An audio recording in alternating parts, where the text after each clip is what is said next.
来美国的准总统川普捌来讲过，讲台湾应该付予美国保护费。啊，有国际媒体来报讲，川普明年一个就职，台湾可能就会提出着大规模的买武器的计划，要来展现台湾无要甲美国骗。台面上强 M1A2T 战车将会伫年底接装。 甲美国买头一批的海马斯多管飞机系统已经送到台湾。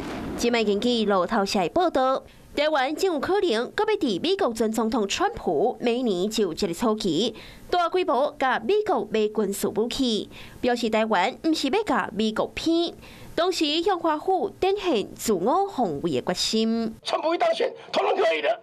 为什么需要钱买武器啊？需要钱交保护费啊？在国防预算不仅仅是花钱去买东西，我们还要训练有相关的维保、军事武器形成战力，它要花好几年的时间哈。它不像去超商买一个吉亚兵这么简单。川普动身看能到台美协商，前驻美代表高石泰也建议台湾，随着爱甲川普新的团队交流。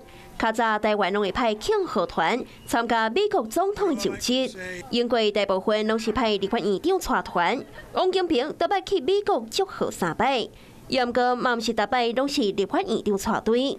2005年，陈水扁捌派中间院长李冠摕去美国祝贺。 2017年，蔡英文本地嘛是指派立法院长苏家全，也毋过因为中央总预算案的进度冻点，改派前行政院长游锡堃担任特使。